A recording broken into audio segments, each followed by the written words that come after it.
welcome to the Little Theater of Virginia Beach's presentation of Threads, a play written by Abby Corman, starring Anne Haywood, and is being viewed on Friday evenings at 8 o'clock. The show consists of 6 episodes. Each Friday we will show one episode and then change it for the next week. This evening's episode of Threads is entitled Dream Pieces.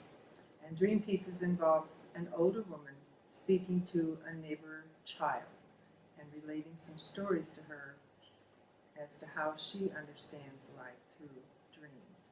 This is Abby Corman, the author of the piece. Please tell us a little bit about Dream Pieces. Well, Dream Pieces was inspired by a relationship that I had with an elderly woman when I was younger, probably from the time I was a baby, for many, many years. And she was like no one I had ever met before in my life. And now I wouldn't have put it in these words as a child, but she was sort of like a mystic. And the things that she talked about were fascinating to me, and I'd never heard anybody speak about them. And she talked about dreams and all kinds of interesting things. And it was kind of like she just was this wise woman who was uneducated, but just knew so much, just knew it because she knew it, kind of thing. And I have really fond memories of her. And I love the images that you created within this piece. It's very nice. Well, well, will you look at what the wind's blown in through the back door? What on God's earth are you doing showing up at Old Thelma's this time of the evening, baby? Don't you see the sun's almost down? You know your mama don't like you down here visiting this late in the day. And no sweater on or nothing. It's not summertime around here no more, you know. The nights are starting to get right chilly. So you just better get up. Wait up. Hold on a minute. Come on over here so I can get a good look at you. What are your eyes doing all big and swollen like that? And they are as red as a fire truck, too. Now, what is going on? You know you can tell old Thelma. Wait. Slow down so I can hear what you say. Hold up. Take it easy now and tell me, who in God's name is Clarence? Your goldfish? Clarence is a fish. Well, I'm awful sorry to hear it, hon, but let's face it, fish don't stay alive forever. They're gonna go sometime, just like the rest of us. Now, go ahead and get yourself a quarter from my change purse up there on the counter. And go buy yourself a new one tomorrow. Well, don't just stand there looking at me like that. Listen to what I say and go. Goodness gracious, what are you doing asking me questions like that for? Of course old Thelma's gonna pass one day. Like I said, we all do. Being 6 years old now, that's something you ought to know. Now, going out of here before your mama sends your brother down the road to carry you home. Go on. Listen to what I tell you. And maybe, if you're real lucky, you'll get in your bed tonight and dream a good dream about that fish of yours. What do you call him? Clarence. Of course you dream, baby. Every night you go to sleep, you dream. You just might not remember them, that's all. But old Thelma believes that if you ask God to give you a good dream about that dead fish of yours, you'll get one. Miss Rose Jackson taught me that a long, long time ago. The day my Grandma Mattie died. I was just a little skinny thing like you. No, I didn't believe Miss Rose at first. But when I got home that night, I asked God to give me good dreams about my Grandma Mattie, and I got some. No, I don't remember much about him no more, sugar. Hey, you, listen here. Thelma's got to finish scrubbing this floor, so hurry yourself back down the road before I have a mind to put you to work. You hear me? Oh, well then why are you standing there all wide-eyed, looking like the bottom of your feet been glued to this floor? Oh, Lordy, Lordy, I should know better than to get you started. All right, calm down. I'll tell you what. I'll see if I can't remember just a little piece of one, and you got to let me get back to work. You promise? Okay. Sit up here on the counter so you don't mess my floor up. There. Let me see now.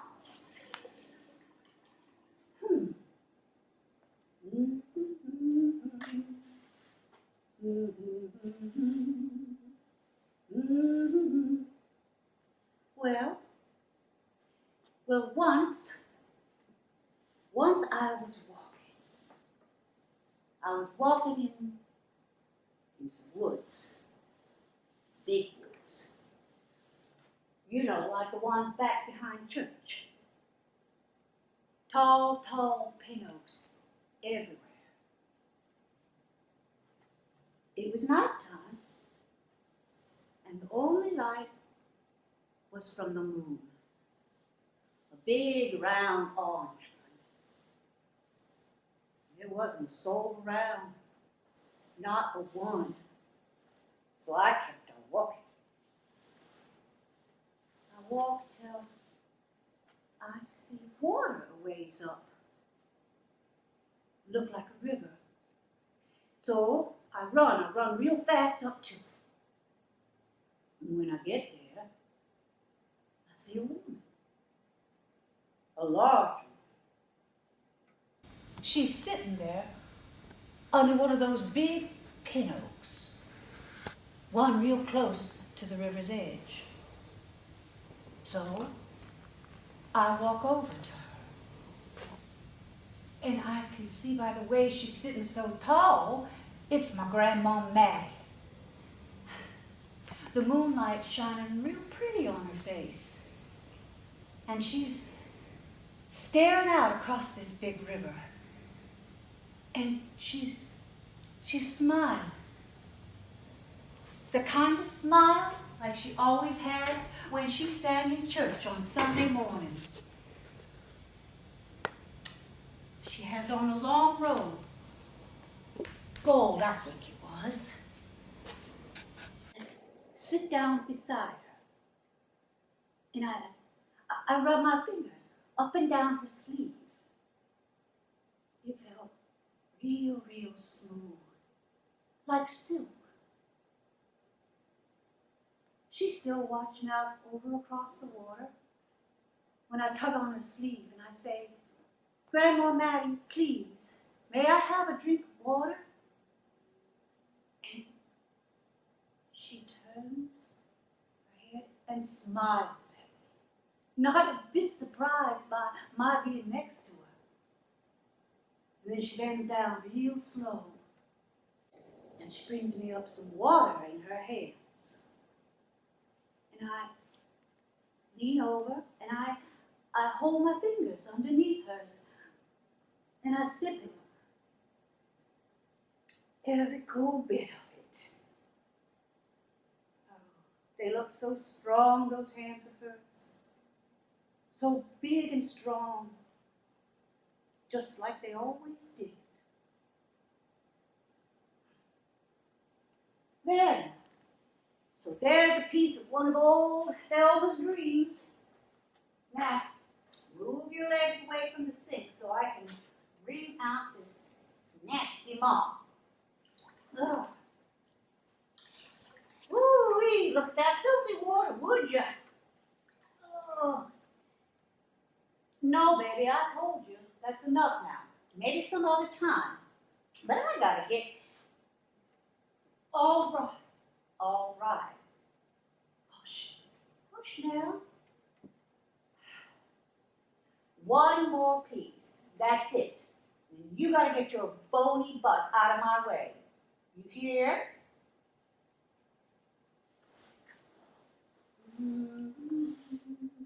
Let me think now. Let's see. Well, there was this one time I saw me sitting in an old rowboat with Grandma Maddie. Big old barnacles covered a good part of it, and a few patches of blue where the paint hadn't all worn away yet. There we are, floating on the river. I see those pin oaks all up and down, and the leaves are red, red as fire. The sun looks to me like it's just coming up behind the trees. And it's making the water a real pretty shade. Almost like that pink there on your shirt. We're sitting there in that boat, facing each other.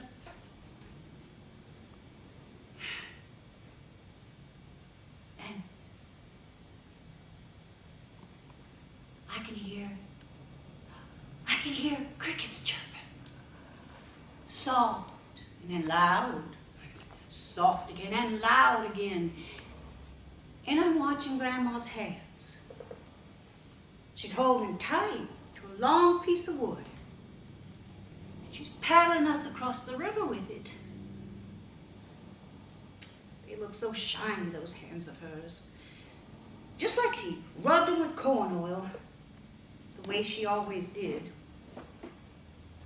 I see the big veins running in them, like limbs on them pin oaks. The breeze is blowing. Some of those red leaves are floating in the air. Some of them landing on Grandma's gold robe. So I start brushing them off, but she lets go of that piece of wood, takes a hold of my hands, and I can feel her big warm palms tied against mine. And I just sit there, real still. And I watch those leaves dancing, twirling real slow with the wind, and the boat's moving along with it. Grandma Maddie sits up real straight and real high, and she looks to see where the boat's taking us. I turn around to look too, and I see tiny white pearls, millions of them, spread out wide along the river's edge. And I say, Grandma Maddie, is that the other side of the river? But she don't answer me. And that's it, baby. That's all I know. Now, you go on home. You listen here, young lady. It's time for old Thelma to start waxing now. So, give me one of them rags there. Then jump off and get your hind parts moving. I mean it now. Stop. You know I'm not upset with you. I just want to get finished up here and get off my feet, that's all. Oh. Baby, I told you, I don't remember no more.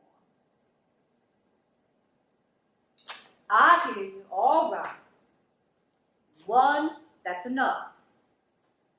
One more piece. You clear? Well, first get yourself a rag and come on down here. Sorry, hon, but that's the deal.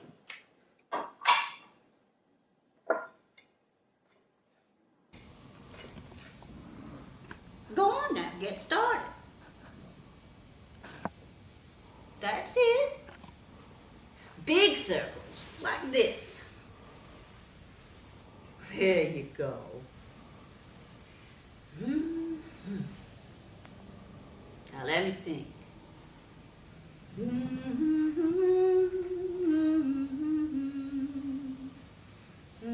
Another piece.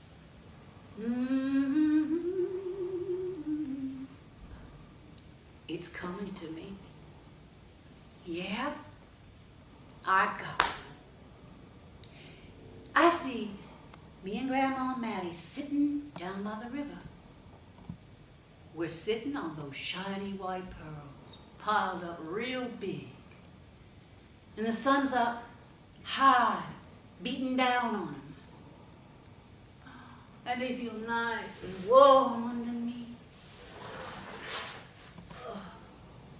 I look in Grandma's face, and I see those deep lines, every one of them, like grapevines, all going a different way. Her eyes are closed, but not like she's sleeping. It's like she's seeing something behind them. And I'm sitting, resting myself up against her. And I can see she's holding a drum, a bright red drum. And she's beating her hands on it. And it's making a deep, hollow sound. And she starts swaying one side to the next. And I'm moving along with her. Her hands still coming down on that drum. I see the sun's getting low now. And it's making the clouds look like fire. Big, orange, purple, and red flames. And I sit there watching them burning while I listen to Grandma's drum. Boom, boom, boom. It gets louder and louder, and I can feel it beating way deep down inside my belly. Boom, boom, boom. Up and down and up and down and harder and harder. Boom, boom. Faster and faster. Boom, boom, boom. And I say, Grandma Mattie, why are you beating your drum that way? But she's got her eyes closed and she don't hear me above her drum. And I keep asking over and over, Grandma Mattie, why are you beating that drum? And that's it, baby. That's the last piece. Now no, she never did tell me why. But you know, old Thelma got a good idea why. It was for her people. That's how come Grandma Mattie was drumming, for her people. Well, people like her mama, who died giving birth to her. And her daddy who worked himself to the grave trying to keep food on the table. For Grandma Ruth, who raised her. Her sister Florence, who she grew up sharing a bed with. Her baby Nicole, who breathed her last breath in Grandma's arms. For her cousin Floyd, who killed himself with his own rifle. And for her husband, old Grandpa Owen, who'd been working his field the day his heart gave out on him. And for that goldfish of yours. Yeah, for him too, baby. And for you, and old Thelma. For that day our souls came down on this earth, and for the day they're going to leave it. So that's why Grandma Mattie was beating her drum. That's what it was.